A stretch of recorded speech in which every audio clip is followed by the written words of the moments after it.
Está começando agora o Crosscast, o podcast da Cruz. A teologia da cruz ao alcance de todos. A apresentação, Pastor Carlos Elias de Souza Santos. Produção, Ministério de Comunicação da Primeira Igreja Batista de Campo Grande, Rio de Janeiro.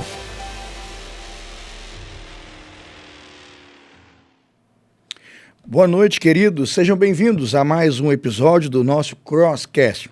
Estamos chegando num dia vitorioso, no 44º episódio. Eu quero lembrá-lo que toda sexta-feira, às 21h30, nós entramos no ar, levando a mensagem da cruz direto para sua casa.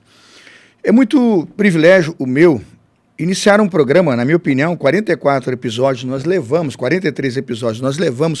para pensar num assunto que, particularmente, eu ainda não tinha pensado. Nós conversamos um pouco, a gente enfrenta alguma coisa sobre o tema, mas não nos dedicamos como deveríamos nos dedicar a um tema, como vamos tentar hoje fazer aqui. Hoje nós vamos ao 44º episódio com o tema A Saúde Mental e a Sua Igreja, a minha igreja. Os meus irmãos, os nossos irmãos que estão na igreja, muitas vezes lidam com a questão da saúde mental e não sabe o que fazer. Ao colocar essa arte aí nas nossas redes sociais, comumente o comentário já foi: depois da pandemia, então, significa que já há uma leitura de que alguma coisa parece ter piorado aí depois daquela reclusão pandêmica, todo mundo em casa. Parece que muita gente teve dificuldades com a sua saúde física, emocional, alguns até espiritual, né? Bom, o tema de hoje é esse, né? E para participar do tema de hoje, eu vou fazer um pedido para você. Primeiro, para você dar um like, tá na tela aí a orientação, dá um like. Para você, segundo, se inscrever no canal, se inscreva no canal. E terceiro, por favor, também não se esqueça de ativar o sininho para receber aí no seu lar, na sua casa, no seu telefone, as suas notificações de quando nós colocamos então um episódio no ar, ou mesmo recortamos aqui um shorts para você verificar algum tipo de recorte que pode levar você a uma reflexão saudável. Com o assunto do dia, nós queremos pensar o seguinte: desde a queda e da ação e atuação do pecado no mundo, o homem passou a ter um corpo que não funciona como deveria funcionar. A Bíblia nos diz que na criação e na perfeição, nosso corpo era perfeito. Mas depois que ele foi atingido pelo pecado, nós temos hoje uma mente que não funciona como deveria funcionar. Essa mente muitas vezes pode falhar e falha de diversas maneiras. Hoje a presença esmagadora do pecado no mundo faz com que o ser humano passe por experiências não tão comuns. Tem gente que tem estresse pós-traumático assim assustador. Homicídios, assassinatos, abusos. Há muita coisa que acontece na nossa sociedade pecaminosa que causa na experiência do indivíduo uma sensação muito dolorosa. Quando ele não sabe onde colocar essa dor ou não sabe o que vai fazer com essa dor, podemos ter alguém com problemas emocionais, com problemas que podem ser diagnosticados até como um problema de saúde mental. Quantas pessoas estão esmagadas com sofrimentos? Quanta gente hoje já tem sofrido bastante com o assunto, mas por falta de ajuda, de socorro ou até de um apoio para tratar da questão, está guardando isso para si, ou alguém na sua casa, vendo uma situação acontecer, não sabe a quem recorrer ou então pedir ajuda. Saúde mental é um tema difícil. Eu acho que o diagnóstico é difícil. Eu não sou da área, mas eu acho que o diagnóstico não é tão fácil assim. O tratamento não é fácil, é difícil. Envolve tempo, atenção, recursos. Medicação, eu acredito que é uma coisa para se falar com muito cuidado. Medicação tem que ser uma coisa muito bem acompanhada, muito bem assistida, muito bem orientada por uma pessoa extremamente habilitada. Saúde mental, como caminhar junto com pessoas assim, que estão dentro desse diagnóstico, e como apoiar essas pessoas e as suas famílias. Para tratar de um assunto tão delicado, mas tão precioso, e que com certeza pode ajudar muito pastor, muita igreja e todos nós que vamos participar do projeto hoje, nós convidamos uma pessoa muito especial. Ela já tem carteira de sócia do programa, é a sua segunda participação aqui no nosso Crosscast. O último episódio que nós fizemos juntos, nós falamos sobre inclusão, né, igreja inclusiva, falamos sobre o projeto de uma igreja que trabalha a inclusão, né? TDAH, foi bacana aquele projeto. Eu gostei muito, particularmente, tem sido, inclusive, um episódio que tem dado muito retorno para nós, igreja, no sentido de procura, muita gente assistindo depois e passando, inclusive, nas igrejas. Ela está de volta, a Sônia Mendes, nossa psicóloga clínica, ela tem 30 anos de carreira, daqui a pouco vai se aposentar, 30 anos de carreira na área da psicologia. Ela é sexóloga, ela é doutoranda em ciências da tecnologia e inclusão. Hoje não vê a garrafinha não, né? Não. Ela é doutoranda na área de ciências da tecnologia e inclusão. Ela é assessora de inclusão na rede FATEC, aqui do nosso Rio de Janeiro. Ela é mentora de inclusão também nas igrejas pelo Brasil. São 30 anos de experiência em educação inclusiva. Inclusive, aqui na nossa igreja, ela deu um seminário. Foi um sábado de manhã com uma repercussão magnífica. Eu gostei muito daquele momento. Atualmente ela é líder do Ministério de Inclusão da Igreja Batista Atitude Meia. E no fim do programa ela tem um convite especial para você, um grande simpósio que vai acontecer na igreja. Boa noite, Sônia, querida Sônia Mendes. Boa noite ao pessoal que está de casa, que está aplaudindo a sua volta. Deu certo, subimos a hashtag Volta Sônia. Sônia voltou. Então, boa noite, pessoal que está de casa aí. Boa noite a todos que estão aqui assistindo. Agradeço a essa igreja, esse carinho e essa oportunidade de estar falando de um tema que está atingindo a toda a população. Toda a população. Eu acreditava que eu ia me aposentar, mas eu estou sentindo que eu não vou me aposentar, Você vai precisar doar muito mais do seu tempo. Eu acho que agora que você está madura e pronta para ajudar muito mais gente, sabe, Sônia? Porque agora muitas das suas teses que você aprendeu está aí, ó, tá aí de frente para você enfrentar e ajudar esse Brasilzão, né, sofrendo, né, precisando de ajuda, né? Com certeza. E até fora do país mesmo. Hoje, com a questão do atendimento online, nós temos diferentes brasileiros que estão morando nos Estados Unidos, na Europa como um todo, e em alguns momentos eles querem trocar questões emocionais com alguém que seja da sua própria língua, da sua própria nacionalidade. Então, realmente, Deus tem nos dado essa oportunidade. Voltar a conversar e a sonhar na primeira língua, na exatamente. Língua de origem. Língua natural é totalmente diferente. Para quem está sofrendo. Sônia, uma alegria recebê-la aqui. Permita-me fazer uma oração. Pois. E depois da oração a gente vai começar o nosso bate-papo dessa noite maravilhosa. Sexta-feira, 6 de setembro, amanhã é feriadão, né? Então a gente tem tempo para conversar um pouquinho aqui. Vamos orar. Senhor, dirige-nos, Pai, aqui. Contamos com a presença do Senhor e a atuação do seu Santo Espírito. Obrigado por nossa equipe que trabalha conosco hoje aqui, tanto no estúdio como remotamente. Obrigado pela vida, ó Deus, do João Gabriel, que vem dedicar esse tempo para nós aqui. Eu agradeço muito, ó Deus, a vida da Carol Coplin, a vida do Rodrigo Maia, do Claudemir, de uma liderança que tem feito esse trabalho funcionar, valer e chegar com muito carinho, com muita responsabilidade à casa já de um grupo significativo de pessoas que estão nos ouvindo e de telespectadores que também estão nos assistindo.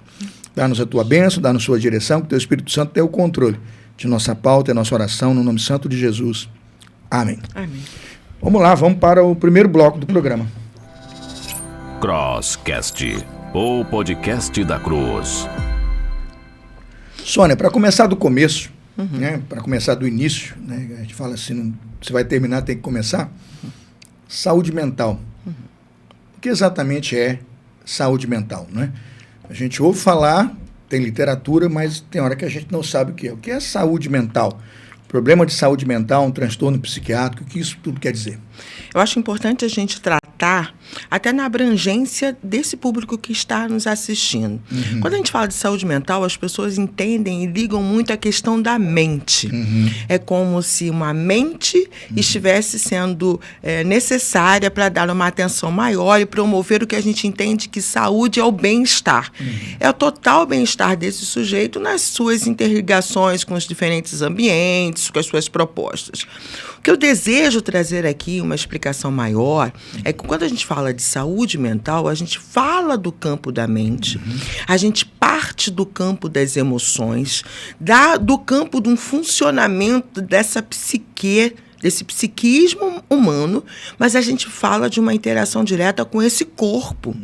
Porque anteriormente, quando a gente fala de saúde, a gente pensa assim, meu braço está doendo, então preciso ir a um médico, porque tem algo objetivo, o braço. Ai, nossa, meu coração está palpitando de uma maneira acelerada, eu vou a um cardiologista. São situações objetivas. Mas quando a gente fala de saúde mental, em alguns momentos a gente fala de um braço formigando, e a gente não tem a compreensão que o braço está formigando devido a uma alteração no campo emocional. Não há causas físicas, objetivas, diretamente mensuráveis, mas há uma causa de um tormento, de um sofrimento, de uma aflição, que esse corpo é como se ele estivesse dizendo assim: chegou o meu limite, eu não aguento mais. Então, quando a gente fala de saúde mental, a gente fala de um componente, de um funcionamento adequado e de um bem-estar na área das emoções, na área da saúde mental integral, como eu venho aqui colocar, mas principalmente da psique humana. Saúde mental pode ser, de alguma forma, pensado em níveis bem menores do que eu acho que às vezes a palavra leva, né, a terminologia leva a pensar.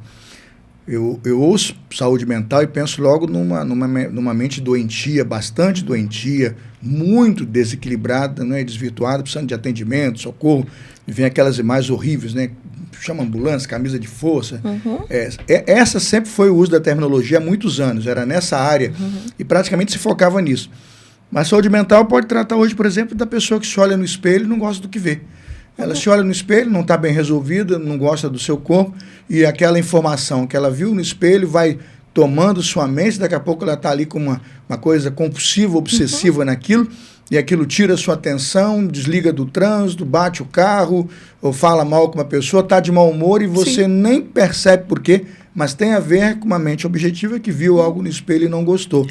Esse tipo de comportamento qualifica-se também como saúde mental, você acredita nisso? Exatamente. É bem isso mesmo. E tem um autor do psicodrama chamado Fonseca Filho, que ele coloca o seguinte: o campo da saúde é como se ele estivesse na mesma área do campo da doença. Eles estão bem próximos, então a área é limítrofe. Aquele que se diz, né, que está em pé, cuidado para que amanhã, né, não caia. Exatamente essa é a ideia. Quando falamos de saúde mental, a gente retrata a casos mais explícitos na área da doença mental, onde esse indivíduo, a funcionalidade desse indivíduo já está tão comprometida que ele já não responde pelo seu sentir, a expressão das suas emoções. Mas há uma cadência, ela é evolutiva. Quando o senhor trouxe esse exemplo, aquele indivíduo que começa a se olhar no espelho, questões de identidade, não se reconhecer mais, não gostar daquilo que ele vê, ele traz, através daquele estímulo, aquela imagem, ele traz sentimentos a partir daquilo que ele vê. E esses sentimentos podem corroer a forma que ele está funcionando, a forma que ele está pensando e tratando a si mesmo, em alguns momentos o outro também. Porque a saúde mental, ela convergindo para uma doença mental, o indivíduo ele já não sabe dizer o que é dele e o que é do outro. Com certeza, ele perde, né, esse fio, né? E o evangelho é muito claro, né? Amar ao próximo como a ti mesmo, né? É importante o equilíbrio. Sim. Você ama o outro, mas a você mesmo, né? A você também. Há uma outra pergunta que chegou para nós, Sônia, e a pergunta eu achei forte, mas eu vou tentar expressar a pergunta do nosso ouvinte aqui. Ele diz assim: num dia eu estou bem, no outro estou gripado. Ele dá o conceito de doença. Num dia eu estou bem, no outro estou gripado, doente. Num dia estou saudável, no outro estou com febre, doente. No caso da saúde mental, eu estou saudável num dia e no outro estou doente? É uma pergunta. Ou, ele pergunta, existem pessoas mentalmente saudáveis e outras já mentalmente doentes. E aí, Sônia? Bom, acho que a primeira pergunta é bem interessante. Quando a gente fala de uma febre, a febre é uma expressão do corpo de algo que já estava dentro desse corpo, que começou e foi crescendo, tomando conta, e aí esse corpo expressa. A saúde mental, da mesma maneira, ela pode começar sendo apresentada por algumas hipóteses, hipóteses depreciativas, hipóteses de não adequação desse sujeito à sociedade, ao grupo, também hipótese de menosprezo, e isso vai tomando conta desse sujeito.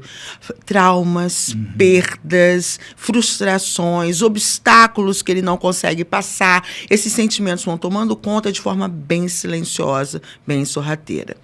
Aí o indivíduo começa a perceber que algo não está acontecendo de forma adequada.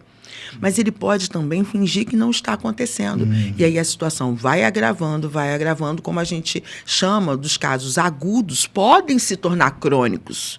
E aí, nesses casos crônicos, é que toda uma demanda de atenção se torna maior, com as entradas de medicação, tanto pela perspectiva aguda até a perspectiva mais crônica, que são transtornos diversos. Aí a gente vai para as falas de transtornos de ansiedade, de humor e de outros, né, que vão influenciando. Que vão influenciando e vão, obviamente, modificar o diagnóstico dessa pessoa. Sim.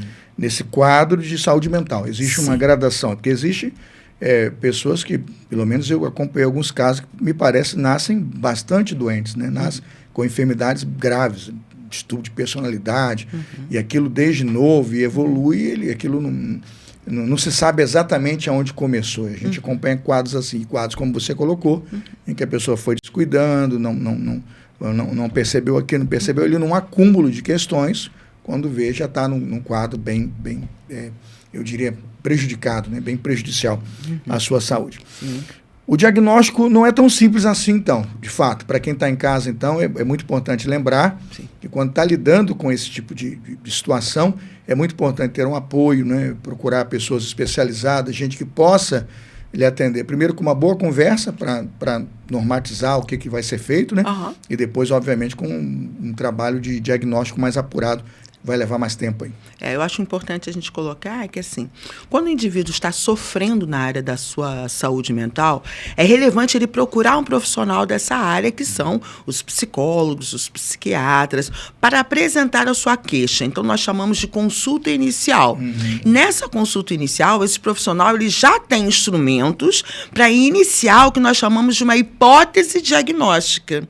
Porque o diagnóstico ele é um retrato. É como se fosse um retrato, um raio-x daquela pessoa, mas naquele momento. Isso não quer dizer que o que você está passando, principalmente para as pessoas que estão nos ouvindo, aquilo que você está sofrendo, pensando, refletindo a si mesmo, sentindo a respeito do mundo, não quer dizer que você sempre foi assim e sempre será assim. É um momento, é um retrato. A partir desse retrato, esses profissionais conjuntamente, e se necessário for, outros profissionais estarão juntos estabelecendo um período de avaliação para que hajam intervenções necessárias e possíveis. E o que eu vejo que é relevante? Nenhuma intervenção ela pode ser relevada, diagnosticada não, descartada diretamente. Nenhuma intervenção. Todas as intervenções elas são relevantes, desde que elas tenham princípios, elas estejam de acordo com profissionais sérios. É o que eu vivo, já como o senhor colocou, né? Atendo pessoas há 32 anos. Desde o momento que eu estava no 3º ano da psicologia, eu comecei a atender e não parei mais. E da criança até o idoso. Em alguns momentos, a gente tende a menosprezar o sofrimento emocional do idoso. E ele também precisa ter a sua atenção. Por quê? Porque um sofrimento emocional, ele não atinge só o indivíduo. Ele pode atingir o indivíduo, a sua família, ao seu trabalho, e aí vai corroendo todos os ambientes onde ele está inserido. Então, é algo que é intro e que também é do lado de fora, né? Externo. Sônia, quando a gente pensa em diagnóstico, né, eu, por exemplo, penso assim, fulano está fazendo uma investigação, está sem diagnóstico. Para mim, isso é uma notícia ruim. Está fazendo a investigação. Não tem diagnóstico? Ainda não sabe o que ele tem. Para mim é uma notícia ruim. Mas a pergunta do ouvinte é muito boa. A pergunta é a seguinte: em se tratando de saúde mental, o diagnóstico tem somente o lado bom? Né? Agora sabemos o que ele tem. Mas veja, então a pergunta é, em se tratando de saúde mental, o diagnóstico tem somente o lado bom? A outra pergunta, o diagnóstico tem poder de validar o que uma pessoa está sentindo? Ajuda a pessoa a receber os cuidados que ela necessita e precisa? Então, vamos primeiro colocar o lado importante e relevante e o que tem ocorrido atualmente quando as pessoas têm acesso ao diagnóstico. Primeiro, todo cliente, toda pessoa tem o direito a saber e a ter uma clareza a respeito do retrato seu atual. Qual é o meu diagnóstico? Nós entendemos que esse processo de avaliação é um processo que precisa ser responsável, porque aquilo que será dito com um diagnóstico, ele inclusive tem um CID, né, Código Internacional de Doenças. Ele será referendado em qualquer lugar do mundo. É aquele diagnóstico. Portanto, é uma responsabilidade grande. Por ser algo subjetivo, há um caminho a ser percorrido. Há atualmente, as pessoas têm transtornos diversos em diferentes áreas. Por exemplo, ela pode apresentar um transtorno de ansiedade associado a um transtorno do neurodesenvolvimento. São 2 diagnósticos diferentes. Então, isso tudo precisa ser bem explicitado. Qual é o lado delicado de todo esse processo? Nós estamos com hoje uma sociedade que está em busca de diagnósticos frenéticos e a formação desses profissionais precisa ser bem conhecida e bem lapidada para que esses diagnósticos sejam dados de forma assertiva, de forma precisa e com substância, porque senão o indivíduo pode sair com um diagnóstico errado. E aí vem o peso ou a responsabilidade de um diagnóstico na vida de alguém. A gente tende a transformar o diagnóstico como um grande rótulo. Atualmente, as pessoas têm transformado o diagnóstico quase numa carteira de apresentação. Olha, eu sou Sônia, mas eu tenho transtorno de ansiedade, eu sou bipolar, eu sou borderline, eu tenho agorafobia. Quer dizer, ninguém se apresenta na sociedade com eu sou Sônia e tenho câncer, eu sou Sônia e tenho um problema muscular. Ninguém se apresenta assim. E as pessoas estão se apresentando nas suas relações com esses diagnósticos. Já percebi. Isso desculpa interromper, mas isso está acontecendo mesmo. Diverso. E acho que está muito acentuado depois da pandemia. Estou no Ministério há 25 anos. Não era assim. Não. Mas hoje é assim. Ela já coloca o nome, né, substantivos e tal. Daqui a pouco são todos os adjetivos que você imaginar, é tudo doença. E eu falo, por que está acontecendo isso? É uma necessidade de se identificar, mas não seria isso muito limitante? É estranho isso, né? Muito. O Irving Goffman, apesar de estranho, o Irving Goffman já tinha escrito a respeito disso, né? O ganho secundário de um determinado rótulo. Mas eu também compreendo esse sujeito que sofre. Durante a pandemia, aonde nós fomos mais atingidos? A interação social. Sim. Então, essa privação fez com que os indivíduos pensassem em si, pensassem no outro e pensassem nos níveis de sofrimentos e também vivessem esses diferentes níveis de sofrimento. Sim. Após a pandemia, é quase um clamor social de, por favor, me compreendam. Me aceitem, me respeitem, eu tenho um lugar. E se a gente vai falar de igreja, eu tenho um lugar na igreja, eu posso exercer esse lugar na igreja. Então, nós estamos transitando para uma área de exclusão, onde essas pessoas também não se apresentavam, ninguém tomava medicação, ninguém ia psiquiatra, ninguém falava de psicólogo era coisa de maluco, né? Medicação, coloque na cruz a medicação, não use a partir de hoje. Ações que a gente entende que precisam ser muito bem pensadas, revisitadas, para um indivíduo que agora quase, não é óbvio que não é em todos os casos, mas a gente vê essa frequência aumentando. Você precisa me aceitar porque eu tenho esse diagnóstico. Você precisa, quase como um instrumento de poder social também.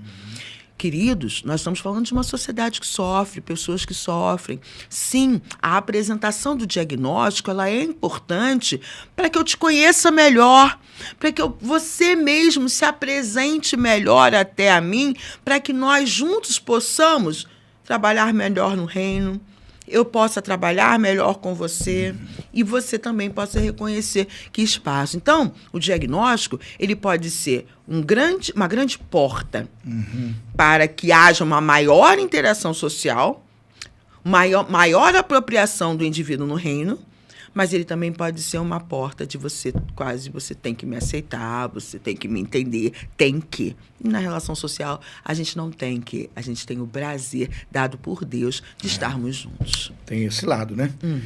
Bom, eu não sei, pessoal de casa, eu estou satisfeitíssimo. Quem fez as perguntas aqui deve estar muito satisfeito. Quem tinha, né, e provavelmente pode estar portando essas dúvidas aí estava com isso na cabeça, não é? Agora, eu acho que dirimiu bastante. Como pastor, me sinto feliz. Penso que a minha comunidade que nos assiste e outros que vão nos assistir serão muito abençoados. Sônia, a gente vai para o intervalo, tá? Você vai tomar a sua aguinha, a gente volta daqui a pouquinho. Intervalo, a gente volta já. O Crosscast volta já. Fique ligado.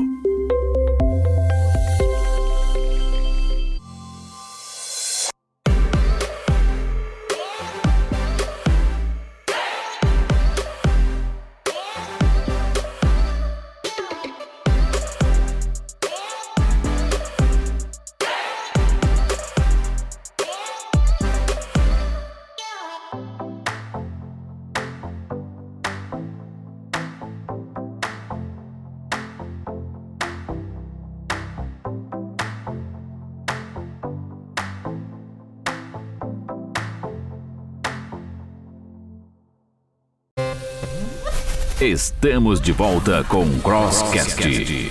A apresentação: Pastor Carlos Elias.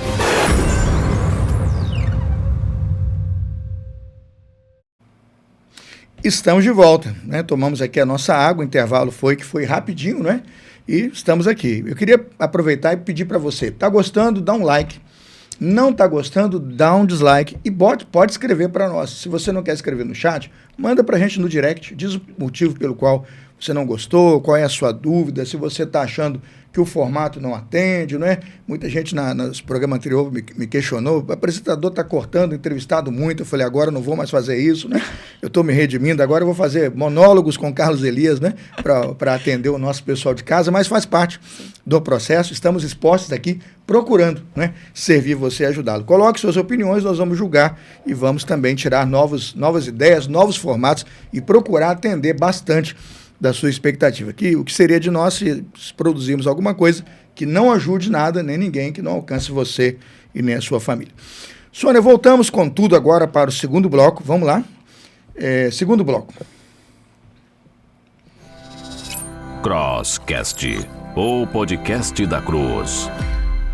Sônia, a pergunta do ouvinte vai na direção agora de causa, né? E aí o singular. O que causa, por isso é singular, as doenças mentais?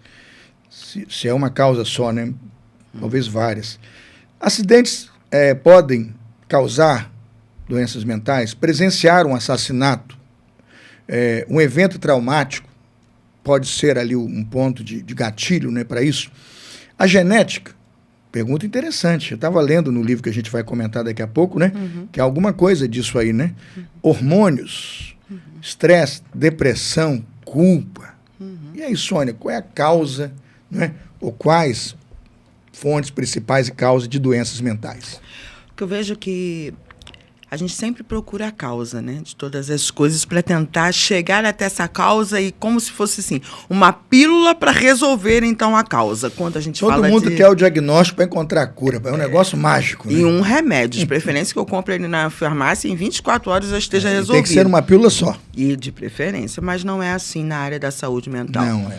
Principalmente por ser um contexto tão complexo e tão subjetivo, nós temos causas que nós chamamos multifatoriais. Existem causas que são genéticas, tanto que quando se faz uma anamnese, a gente pergunta, você tem alguém da sua família que apresentam, às vezes, o diagnóstico ou condutas associadas aos diferentes diagnósticos? Por que essa pergunta é feita? É para que a gente possa fazer essa exploração, como a gente diz, genética ou epigenética do contexto. Existem causas que são funcionais, mudanças hormonais, mudanças de faixas de vida, né, da idade. Adolescência é uma mudança que não é só de idade, é um corpo que muda, hormônios mudam e também é uma fase que a gente precisa estar atenta às questões mesmo da menopausa, da mulher, da andropausa. Existem mudanças que tornam o sujeito mais suscetível, mais vulnerável, né? E nós temos que são grandes causas, as grandes características que são as questões ambientais. A sua relação consigo mesmo e com o outro e com o ambiente onde você está inserido. E aí a gente tem as diversas situações. Nós colocamos aqui o estresse. O próprio estresse, nós sabemos que hoje é um fator que é a relação do homem com o objeto, com o outro sujeito, com o outro ambiente, que potencializam distúrbios, alterações diversas nesse corpo, e aí podem se desencadear vários processos. Transtornos de humor, transtornos de ansiedade, principalmente, questões ligadas à depressão, podem estar associadas a estresse, traumas sociais, né, como a gente diz, as questões de agorafobia, muitas transtornos pós-traumáticos acontecem oriundos de estresse. Oriundos dessas questões no ambiente. Frustrações, decepções, lutos. E o luto, ele não é só o luto de uma pessoa. Ele pode ser um luto de um ideal, luto de uma expectativa. Né? Eu lido muito nessa questão da inclusão. Então, hoje a gente tem diversos transtornos e deficiências que são ocultos, que vão aparecendo ao decorrer da vida. Nós somos, o Brasil, nós estamos no ranking, nos 5 maiores países no mundo que apresentam o maior índice de ansiedade e depressão. Sendo assim, a gente precisa entender de como é que estão as questões até econômicas, sociais, que também desencadeiam esses processos, né? Indivíduos com pânico, por quê? Porque eles têm medo de ir à rua. Em alguns momentos, eles nunca foram assaltados, nunca foram vítimas reais, sociais, mas só o que eles recebem de informação já desencadeia aquilo que o senhor colocou, que é um autor que traz muito essa ideia do gatilho. Um gatilho, ele pode disparar situações que já estão presentes no componente desse sujeito, na subjetividade desse sujeito. Eu sou leigo no assunto, mas eu queria tirar uma curiosidade, por exemplo, de uma estrutura social, como funcionamento de uma cidade. Numa cidade pacata, mais calma, mais ordenada, com a vida comum, eu acredito que as pessoas me parecem mais saudáveis. Mas em cidades onde há grande conflito de transporte, conflito no transporte, trem lotado, ônibus lotado, trânsito, horas de engarrafamento, né? O sujeito pega o salário dele, praticamente investe para se deslocar e se alimentar, quando vem no final do mês está faltando recursos, gera insegurança, gera instabilidade. Eu pergunto, esse nível de estresse social adoece o indivíduo, mas assim, tem o poder de adoecer uma comunidade mais conjuntamente? Quase que todo mundo ali vai passando por esse processo, ou algumas pessoas no meio ali conseguem sobreviver ou levar melhor e tal. Porque o que eu percebo é que vai havendo um adoecimento mais maciço, mais grupal, porque o grupo todo dia está exposto, todo dia as mesmas coisas. Então, me parece que também os estímulos sendo os mesmos, eles acabarão por sofrer muitas coisas semelhantes. Na minha comunidade aqui de Centro, eu vejo muito isso. Os fatores econômicos e sociais, eles interferem e estão bem evidentes nas zonas urbanas, bem mais nas zonas urbanas do que nas zonas rurais. Então, não é que a depressão ela não aconteça na zona rural. Acontece, mas os dados mostram que há uma incidência menor do que nas zonas mais urbanas, periféricas, de conflitos, e aí conflitos diversos, como eu coloquei, conflitos sociais, conflitos econômicos, conflitos também na área de privação, né, do alimento, privação no trabalho, isso tudo vai interferindo. O desemprego do vizinho do lado me afeta. Tremendamente. A qualquer hora sou eu. Tremendamente. No trabalho, uma mesa vazia, quando você chega para trabalhar, já lhe incomoda. A próxima mesa pode ser a minha.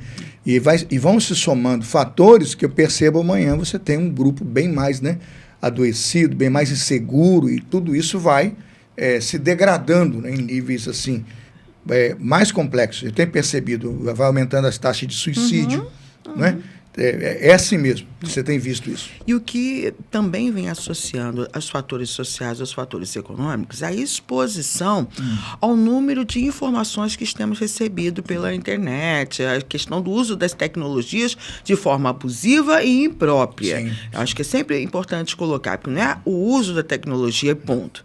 É o uso da tecnologia de forma abusiva e imprópria. Tanto que nós temos países que também estão num ranking de ideação suicida e suicídio, onde você vê que a taxa econômica é adequada, as questões de violência ela não existem, mas há uma dissociação desse sujeito consigo mesmo, que ele consegue entender qual é a minha missão de vida, qual é o meu propósito de vida, e recebe diferentes informações a respeito desse tema, onde ele entra num colapso, ele entra em conflito.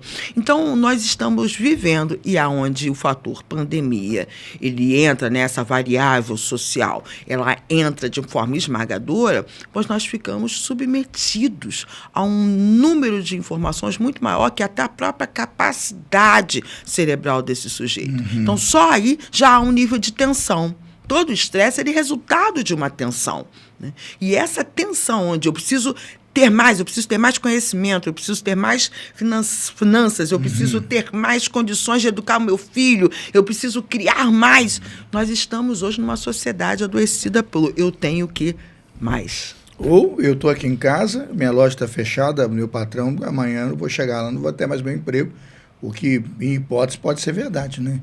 Então, essa verdade antecipada com um mês antes, no coração dele ali, gera uma insegurança. E ele, para onde que eu vou? E sem poder sair de casa, para procurar sustento ou procurar outra forma. é muito complicado. Foi um momento difícil e nós oramos para que aqueles que ainda estão sobre algum efeito disso possam ser ajudados, socorridos, né, amados também. Pastor, eu digo lá no consultório que existe uma partícula da nossa língua portuguesa que ela é muito perigosa. É a partícula e se. E se eu perder meu emprego? E se eu for assaltado? E se eu sair e não voltar? E se meu filho? E se minha filha? E se eu não conseguir um emprego ou terminar a faculdade? E se? Quanto mais a gente potencializa o e se, a gente gera um sofrimento esmagador para o nosso emocional, para o nosso campo emocional. E que, eu volto a dizer, não está apenas na mente, não está apenas no sistema nervoso. Ele perpassa pelo corpo inteiro. Então, a gente começa a sentir palpitações, principalmente ligadas a outros transtornos de ansiedade, que é o mais comum, né? Palpitações, começar a assistir um formigamento nas mãos, uma perda de forças. Mas parece que eu estou perdendo as minhas forças nas pernas. Isso tudo pode ser gerado por ansiedade. E a Bíblia é muito boa para ajudar a gente, não é? A Bíblia fala, basta cada dia o seu mal, né? Sermão lindo, Sermão do Monte, basta cada dia o seu mal. Ninguém, por mais ansioso que esteja, pode acrescentar um centímetro à sua altura, né? O Evangelho vai dizer isso para dizer assim, os pássaros estão aí, o Senhor os alimenta, né? Nem Salomão em toda a sua glória se vestiu com tanta beleza como um lírio que é vestido pelas mãos do próprio Deus. Então, se nós aprendemos a confiar mais, passamos a ter mais qualidade de vida, basta cada dia o seu mal, e diz mais, buscar em primeiro lugar o reino de Deus, a sua justiça. Como um cristão pode perceber que tem no Evangelho uma boa recomendação para tentar sair dessa zona, né, de perigo que está estabelecida aí, que é a ansiedade, a instabilidade, a insegurança, sabendo que quem cuida de nós é o Senhor, né? As coisas estão debaixo do cuidado de Deus. E o que é impactante, pastor, é que nós encontramos clientes, irmãos em Cristo que nos buscam no espaço psicoterápico, que eles começam até a questionar. E aí sim que vem o perigo, o pecado e o perigo de um funcionamento emocional. Sim, eles creem na Bíblia, eles dizem assim, não, Deus realmente tem um cuidado enorme com as aves do campo, com os lírios, com as aves do céu, com os lírios do campo. Mas de mim não. Mas comigo não. E aí eles começam num nível de menosprezo e num nível de expressão da sua própria depressão de uma forma tão aguda que alguns entram para uma ideação suicida. A doença já está no estado bem de degradação. Aí entra a questão, né? A pergunta aqui é qual a importância e o papel da medicação no tratamento da saúde mental. Ele coloca aqui duas questões, né? Na medicação e no tratamento de saúde mental, o que ele coloca?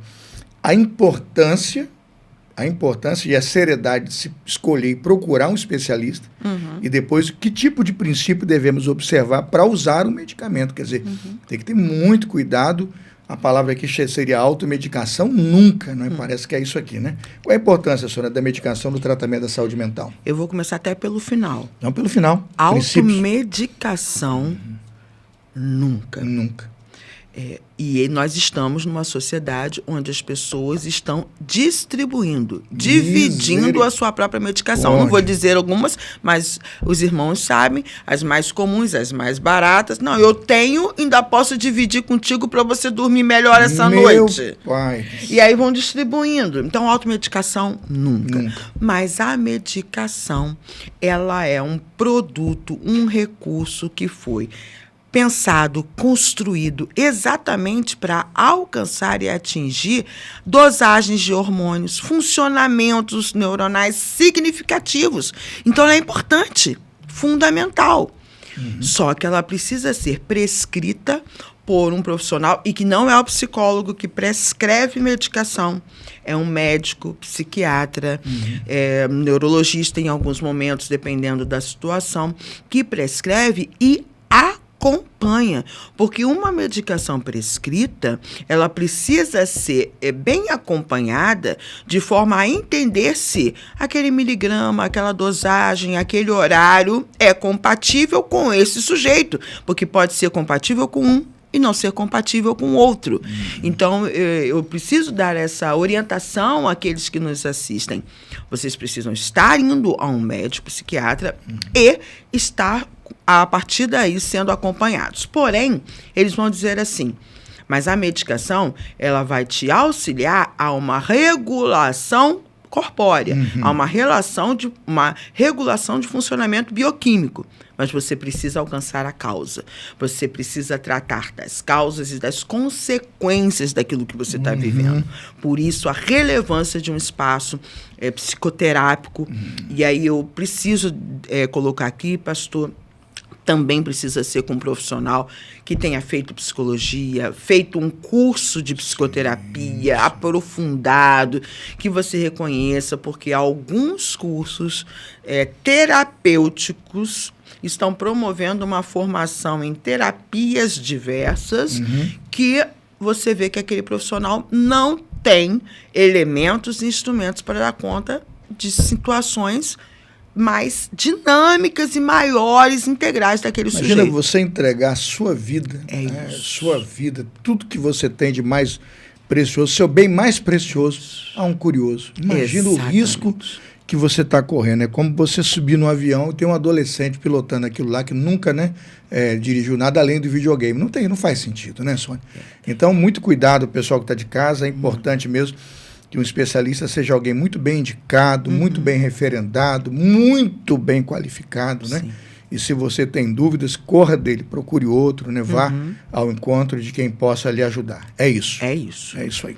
Muito bom, muito bom. A próxima pergunta diz assim: Sônia, como combater a tolice e crendice de que a fé é um impedimento para alguém que enfrente um problema com a saúde mental, né? É interessante a pergunta, né? A crendice de que a fé é um impedimento. Uma pessoa que está passando por um problema de saúde mental não tem acesso à fé, não pode acessar a fé, não vai saber o que fazer. Isso é comum pensarem assim? As pessoas pensam assim? As pessoas pensam assim e nem a ciência agora mais pensa assim. Misericórdia, né? A ciência está na frente do religioso. Uau, a ciência que refutava em vários momentos a questão da fé e da espiritualidade, sim, hoje ela já fala o contrário. O contrário. Ela já diz o quão... Isso, gente, para se tornar ciência, porque foi observável. Os resultados, eles são quantidades, são muitas pessoas que exercem fé e espiritualidade e, através da fé e da espiritualidade, somam a toda essa investigação, todo esse cuidado para que elas possam ter uma vida plena e saudável. Então, a fé nunca será impedimento, na minha concepção, em causa alguma. Ela sempre será uma porta, ela sempre será um caminho, ela sempre será exatamente uma perspectiva daquilo que a gente não vê, mas a gente crê.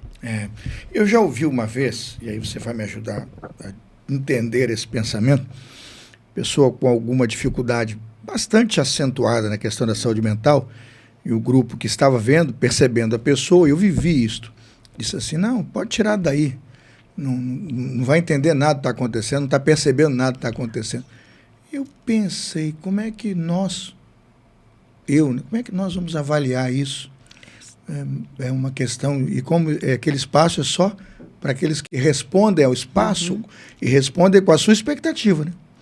Às vezes a pessoa está ali pensando para dentro, introspectiva, mas está vivendo aquele momento ali. Sim. Mas o que eu vi naquele momento, não, pode descer, levar para qualquer lugar, porque ali não vai adiantar nada. Eu falei, como assim? Você acredita que a gente tem condições de, olhando assim, é comum ou deveríamos permitir sempre que qualquer pessoa esteja em qualquer espaço ali, bem aceita, com boa convivência, para que ela possa perceber, né, a sua capacidade, a sua suportabilidade ao espaço, e aí ela vai testando e você vai testando até que você descobre que vivem muito bem, convivem muito bem, ou podem descobrir-se limitados àquele espaço e vão achar outros espaços melhores, mas que foram testados, né, e não julgados por alguém que premeditadamente adivinha que a pessoa pode ou não. O que você acha?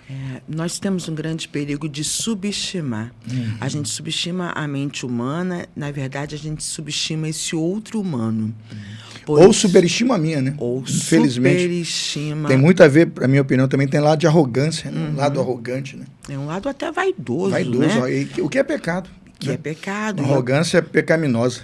Exatamente. Uma questão que é um outro quadro hoje importante, né? Até narcísico, de muitos sujeitos manipuladores que acreditam que, a partir do seu eu, eles podem julgar o outro. Aquele que, em alguns momentos, está catatônico, não verbal, não está nem podendo expressar os seus sentimentos naquele momento, lembrando sempre que é um determinado momento, que pode durar meses e anos, mas é um momento. Ele é um sujeito ativo, ele está ali. O nível da atividade nós não temos como mensurar. Não é uma coisa muito estética, não é só aparente. Eu li uma vez... de forma alguma. Eu não vou lembrar, eu queria lembrar, eu leio tantos livros numa semana. Eu lembro de alguma coisa que eu li sobre adoração, e aí eu lembro que alguém foi corrigir alguém na hora da adoração. Esses dirigentes de louvor que tem sempre que dar uma opinião na sua postura, tem sempre esse líder mais invasivo. Eu gosto do líder que chama para si, adora e as pessoas acompanham. Sim. Mas tem uns líderes aí que microfone na mão, meu irmão, fica de pé, tá sentado, é para Deus, as coisas assim. Às vezes o cara tá comendo o joelho, acabou de operar. Sim. Eu não sei como é que eu vou julgar, né? Mas eu lembro que em algum momento eu li naquele livro que ele foi dar uma palavra, meu irmão, canta, meu irmão, se expressa. Aí o irmão não aguentou e gritou alto, meu irmão, você canta para fora, fica tranquilo, eu canto para dentro. Tomou lá, né? Eu falei, cara, tomou lá. Porque alguns cantam com uma voz magnífica e expressa. Outros, talvez, por não terem uma voz tão bela, adoram intimamente, introspectivo, mas louvam, mas internalizam o seu louvor. Quem sou eu para afetar, ou para tentar interferir na adoração do meu indivíduo? Ele não pode não ser um Pavarotti, né? Sim. Quem sabe está mais para outras áreas de estética. E a gente fica apontando o dedo e acusando pessoas aí. Por isso que eu acho que é importante, pastor, principalmente na área da saúde mental, entender o seguinte, que, vou tirar aqui um exemplo, a depressão. Sim. A depressão, ela pode ser expressa de diferentes maneiras. Sim. Em alguns momentos, nós temos pessoas que estão trabalhando, que estão atuando, que estão na academia e estão em depressão. A gente tende a ter apenas aquela ideia estética do indivíduo que não toma banho, que não está comendo, que está no quarto escuro, que está em depressão. Da mesma maneira, existem pessoas com alto índice de ansiedade, alto nível de ansiedade, que também estão por aí funcionais. Funcionais. Esteticamente vivendo, aparentemente existindo, estão com dores e traumas profundos, né? E o que causa isso é uma incoerência. Pastor, todas as vezes que eu internamente estou sentindo de uma forma, mas devido a questões do ambiente, pressão, expectativas do outro, eu expresso outra coisa, só esse nível de tensão já vai começando a gerar silenciosamente pontos, lacunas adoecidas. Sim. E esses pontos e lacunas adoecidas, eles vão crescendo, eles vão se acumulando, né? Se acumulando, se acomodando, se estruturando, e aí quando o indivíduo vê, está diante de um quadro. Até surpreso. Sim. Em alguns momentos, alguns adultos chegam, dentro do quadro de mulheres e homens, eu tenho mais frequência em homens, que chegam às vezes no consultório e dizem assim, eu não sei o que aconteceu. De repente, eu comecei a me sentir assim. De repente, eu apaguei. De repente, eu desmaiei. De repente, eu senti uma taquicardia. Mas não foi de repente. É para ele, mas não foi assim. Né? E aí, quando ele vai tomando consciência, vai investigando, aí ele vai encontrando os pontos da vida. Difícil. Obrigado, Sônia. Vamos agora para o intervalo 2. Intervalo 2, a gente vai beber uma água. Voltamos já. O Crosscast volta já. Fique ligado.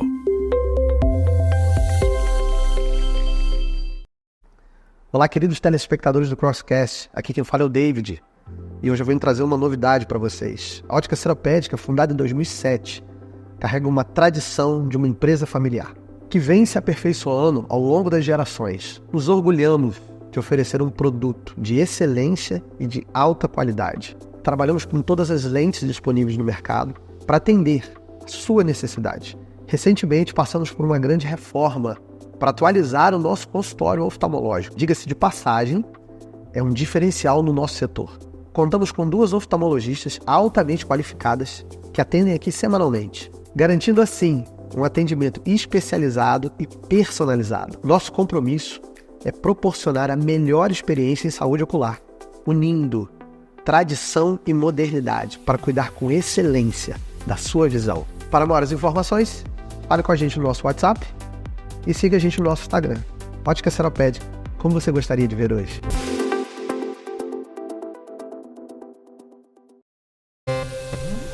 Estamos de volta com Crosscast.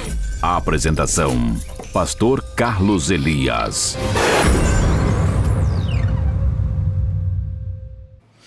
Estamos de volta. Não estamos às margens do Ipiranga, não é? Não é independência ou morte, mas amanhã é feriado. Pessoal, vamos voltando aqui para a nossa conclusão do programa. Dá vontade de chorar, né? Ah, pena, tá acabando, né? Mas vai ter o movimento Volta, Sônia, volta. Tem mais assunto aí para a Sônia. Não faltarão episódios, né? Para a gente conversar. Sônia, muita gente pensa que coração, deu problema de coração, procura o cardiologista. Né? Eu sou um desses, né? Sim. Coração é físico, né? Mas vamos lá. De que maneiras cuidar do coração, e aqui a pergunta do nosso ouvinte vem com aspas, né? De que maneira cuidar do coração ajuda a manter uma boa saúde mental? Ele se refere, ele diz aqui, o coração é o centro moral e decisório de uma pessoa. Cuidar desse centro moral, desse lugar de decisões, desse coração, ajuda a saúde mental? O que é importante é cuidar do coração, cuidar do corpo inteiro é relevante. Importantíssimo. Primeira questão, quando você chega num ambiente, num espaço psicológico, psicoterápico, a primeira coisa é você fazer um check-up. Se há algo clínico por causas constitucionais, funcionais, biológicas, que possa estar interferindo no teu funcionamento. Essa é a primeira leitura. Não tem causa? Então, esse coração, essa mente, esse corpo, esse pescoço, ele está disfuncional por alguma causa emocional. Então, nós precisamos tratar das emoções. Tem que procurar alguém que cuide das emoções. Precisa. Você estava falando que você tem um filho. Tenho. O sonho dele, como é que era a questão? O sonho do seu filho? Quando ele era pequeno, o sonho dele, ele me falou assim: mãe, eu quero ser médico e médico do coração. Pensou em fazer medicina e cardiologia. Para cuidar das pessoas na África, ele falou. E hoje ele faz psicologia. Ele está totalmente antenado e agora ele está entendendo. Para mim vai ser um excelente médico do coração. Espera em Deus. Quanta gente com problemas do coração não sabem como lidar com essas questões do coração e precisam da ajuda, né? Como é que é o nome do seu filho? João Pedro. Aí, João Pedro. Tá ligado aí, João Pedro? Né? Tem coisas que só o coração entende. Né? E a Sofia vai cuidar do corpo, da atividade física e da alimentação, para não falar de um sem falar do outro. É nutricionista. É a gastronomia. Gastronomia? Ela tá querendo. Maravilhoso, né? Ajudar. E meu filho está terminando medicina também. Que bom. Acredito que vai para a área da cirurgia, né? Cardiologia. Vamos ver aí. O Daniel, estamos orando por ele. Em novembro ele fecha essa conta aí. Que Deus possa abençoá-lo. Amém. Sônia, terapias conversacionais, falar sobre o assunto, é o primeiro passo para ajudar no tratamento da saúde mental? É o primeiro degrau, deve ser o lugar de início, né? Terapia conversacional e começar a falar do assunto é o primeiro degrau no tratamento de saúde? É importantíssimo. Tem um autor que fala que a cura vem pela palavra. Em todos os momentos que a gente profere aquilo que estamos pensando, mesmo que de forma desorganizada, nós teremos um outro sujeito profissional que irá devolver aquilo que está sendo dito. Então, ao emitir a tua palavra, ao emitir a tua queixa, o teu sofrimento, você vai estar ouvindo. É como se você estivesse diante de um espelho. E reorganizando essas peças para que você, enquanto sujeito, aquele que está vivendo o processo, possa começar a construir as suas possibilidades de caminhos e respostas. Não é o outro que vai dar a resposta para você. É a partir dessa nova fala, de uma nova escuta, de um novo olhar, é que você vai construir suas próprias respostas. Muita gente não vai para essa sala de conversação, não procura esse apoio de conversar, porque tem aquela pergunta, o que as pessoas vão pensar do meu problema, né? Eu vou me expor e tal. Tá certo pensar assim? Com certeza não, né? Com certeza, de forma equivocada, você vai continuar sofrendo e muito se você pensar assim. E tende a agravar, né? E só tende a agravar, porque a existência humana cansa. Esse pensamento que você está colocando, ele já é extremamente limitante e ele se torna um cativeiro assim, frustrante, porque você fica sofrendo e sem ajuda de ninguém, né? Exatamente. Eu acho muito interessante a palavra de Deus que diz, né, que o verbo se fez carne, e habitou entre nós. E habitou entre nós. Há uma ideia de estar movendo, agindo, né? Exatamente. Andou por aqui, né? Exatamente, a Bíblia é a palavra. Então, através da palavra, nós encontramos salvação, encontramos saúde, encontramos regulação, encontramos resolução dos nossos conflitos, encontramos também coragem para encarar algumas perdas, algumas frustrações e também potencial. Identificamos o potencial para construirmos novas respostas. Agora, Sônia, pensa comigo, a pessoa está passando por um quadro de disfunção aí na saúde mental e a gente está propondo terapia conversacional, falar sobre o assunto, mas ela com problema de saúde mental não encontra a palavra certa. Aí o que fazer? Acho que agora entra o papel muito, muito importante a família, né? A família tem que perceber os sinais, né? Se a pessoa não consegue se expressar, se ela não consegue usar as palavras certas para pedir socorro, para dizer o que ela tem, talvez dentro do círculo de convivência tem que ter gente séria, família antenada, que estenda a mão. Eu estou com o Pedro afundando naquele marzão ali, né? Socorro, Jesus, socorro! Jesus estende a mão, coloca de pé e ainda diz, homem de pouca fé, né? Sim. Por que duvidaste? Ele começa a afundar, mas Jesus tem que tirá-lo daquela situação. Então, quando alguém tem dificuldade de saúde mental, não encontra a palavra certa, a família tem que estar atenta, porque pode essa pessoa não conseguir sair do quadro. E o que eu vejo, pastor, não só quando nós tratamos de crianças e adolescentes. Hoje nós temos adultos que trabalham em que, em alguns momentos, o colega de trabalho começa a identificar, não apenas os profissionais de RH, não, mas o colaborador ao lado, às vezes parceiro, começa a identificar alguns sinais e pede mesmo, olha, eu posso falar com o seu terapeuta, eu posso entrar em contato, eu gostaria de ajudar também. É importante daquele que está vivendo, aquele que está sofrendo, se permitir ser ajudado. Pois aquele que está ao lado, em vários momentos, é um instrumento de Jesus exatamente para te tirar dessa lama, te tirar desse sofrimento agudo ou então crônico. Parábola de Jesus, né? Quem é o meu próximo? Aí o doutor responde, aquele que usou de misericórdia para com ele. Exatamente. Né? O exercício da misericórdia entra numa hora em que esse indivíduo não tem condições nenhuma de se ajudar e entra a hora que a gente tem que ajudá-lo. Né? Que cabe a cada um de nós, como igreja, como pastor, como amigo, né? Estender-lhe a mão e procurar resgatá-lo de lá. É isso? Sim, e principalmente ficando atento às questões éticas. O profissional ele não vai falar daquilo que está sendo trabalhado dentro da sessão. A palavra que foi entregue ao profissional pelo cliente vai ser preservada pelo sigilo ético. Agora, existe uma dinâmica ao redor que, em alguns momentos, esse que age por misericórdia poderá contribuir significativamente. Acredito nisso. Até porque quem está com problema da saúde mental pode não encontrar. Exato. Como é que vai dizer help se não sabe nem o que significa, né? Help, help. Ele não sabe o que socorro significa, porque ele nem está sentindo, né? Expressando esse afogamento. O cara está anestesiado, muitas vezes está anestesiado ali na dor dele. Última pergunta, Sônia, com tristeza, queria fazer mais umas 10, mas a última pergunta diz assim, diante do diagnóstico de algum tipo de problema com saúde mental, para com as pessoas do seu ciclo familiar ou mesmo da igreja, o que fazer? Diante do diagnóstico, recebeu o diagnóstico de algum tipo de problema de saúde mental, pessoas do seu ciclo familiar ou da sua igreja, o que eu e você devemos fazer? Vamos lá. Além da palavra, nós temos um corpo rico, né? Então, eu gosto muito do olhar. Olhe para essa pessoa, estenda a mão, um abraço e diz, o que eu posso te ajudar? Eu estou aqui para te ajudar. Quer me falar um pouco mais sobre o que você está vivendo? Posso estar junto, caminhando, buscando algum caminho para que a gente possa dar condições para você ser transformado e poder, a partir dessa queixa, também ser instrumento de transformar outras pessoas. Então, assim, o outro, seja familiar, membro da igreja, sempre olhando para esse sujeito. Eu gosto, olho no olho, pastor, eu uso muito essa expressão. Olhe e se coloque à disposição desse sujeito. Os olhos são a janela da alma, né? Exatamente. No livro que eu li durante a semana, me preparando para esse nosso encontro, eu pouco conheço do assunto, eu procurei ler, me orientar. Ele dizia que há duas coisas que são muito importantes na consideração dessa pauta. Eu estou guardando isso para mim, eu gostei muito do livro, né? A gente vai falar dele no final. Primeiro, não fazer nada não é uma opção. Não. Ele é muito consistente nisso, tem um capítulo que fala sobre isso.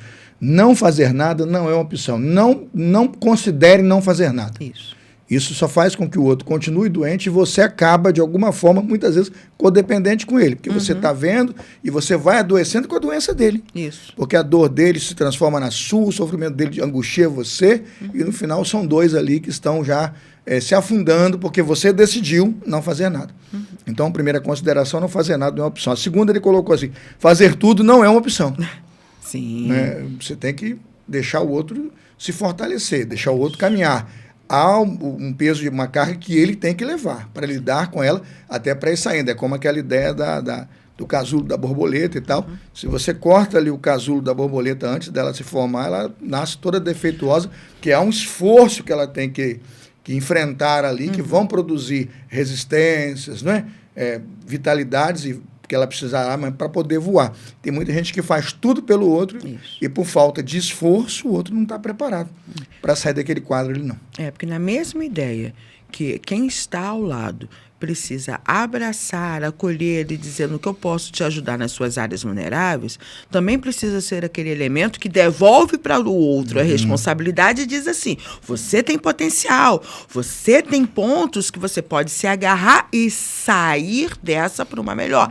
Em alguns momentos até abrir mão de algumas situações que são necessárias para que possa encarar sujeitos, por exemplo, na área de burnout, então, né, na questão do trabalho, acho que é super importante. Às vezes a gente precisa abrir mão e dar algumas pausas até para pensar, para meditar sobre a saúde, porque destina tempo. Investir na saúde mental destina um tempo. E aí é importante que a gente dê essa pausa na vida. E quando a gente pensa assim, o que fazer é uma pergunta relevante, né? Tem um quadro, está alguém passando, enfrentando. O que fazer? O fato é, o que fazer é uma resposta com uma gama de opções, muitas opções, mas você precisa conhecê-las. Sim. Porque se você não conhece nenhuma opção, o que vai fazer?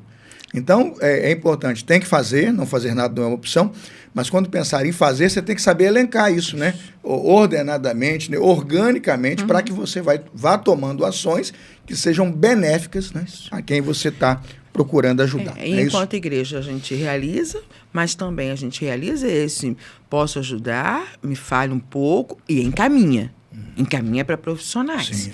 Isso é importantíssimo. Uma outra coisa a fazer também é trabalhar a conscientização. Sim. É muito importante. Meu papel, seu papel, do familiar, da casa, é sempre conscientizar. O programa de hoje inteiro.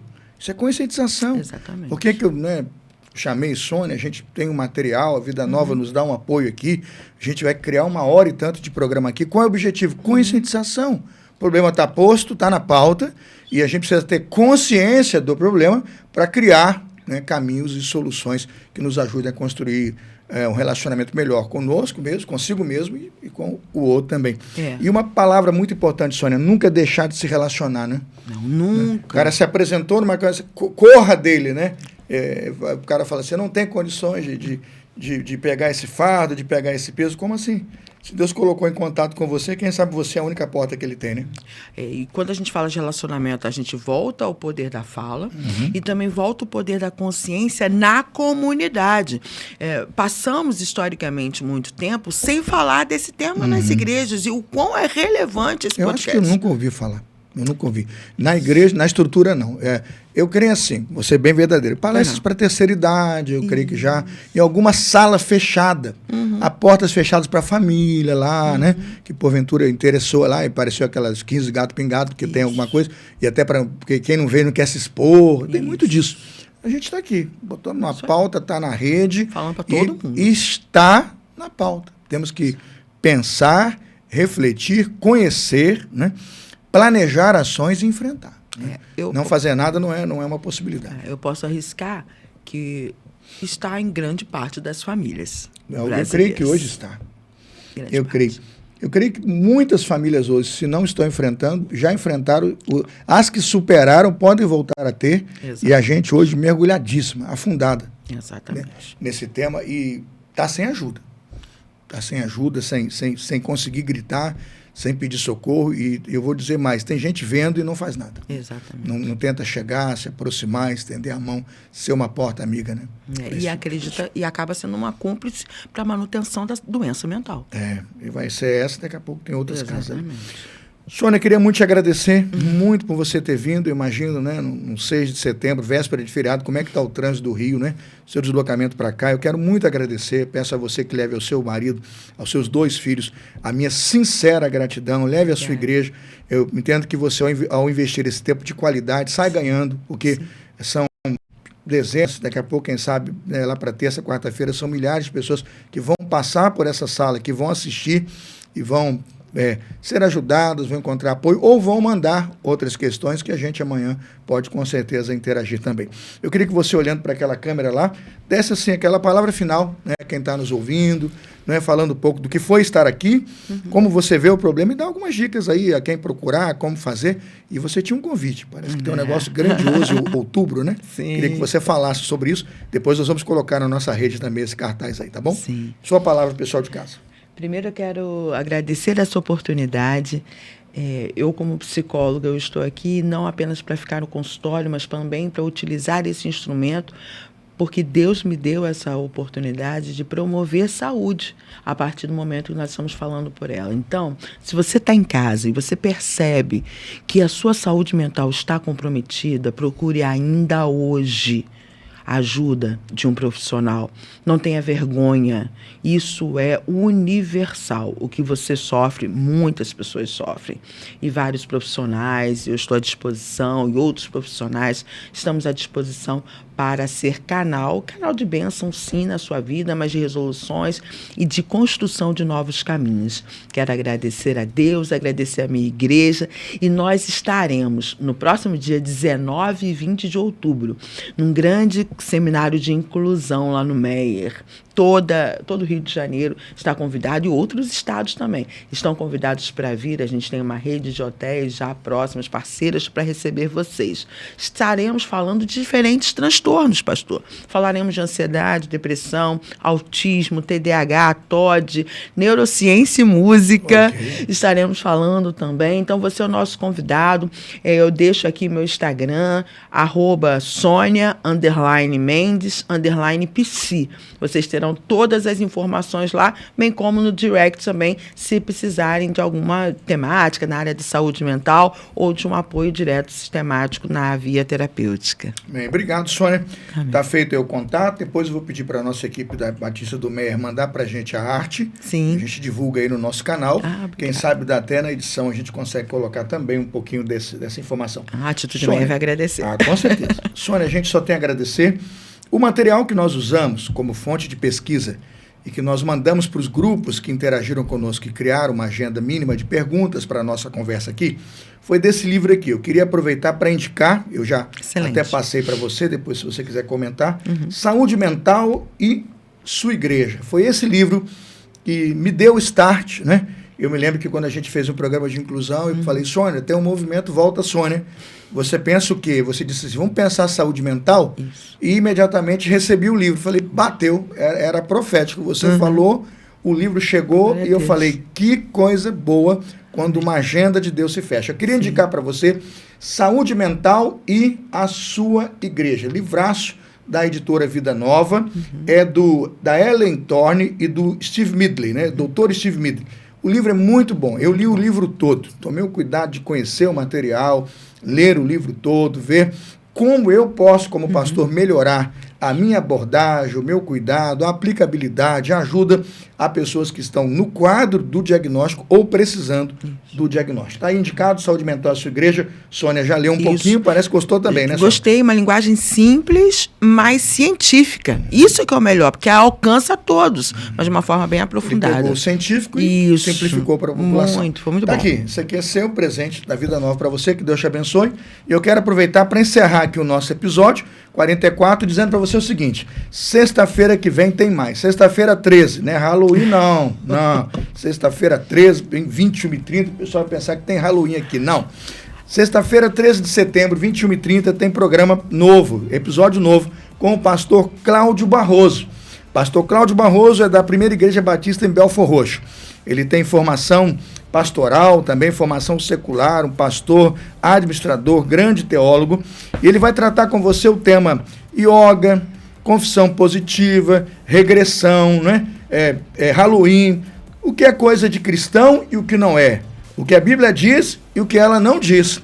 Ele foi a fundo, pesquisou, se interessou, não é? Porque tem muita coisa que pode prejudicar e tem muita coisa que pode ajudar o crente a lidar. Sabe que muita coisa você rejeita porque dizem que não é correto, dizem que não é certo, mas que a Bíblia não tem qualquer conceito ou conselho sobre isso?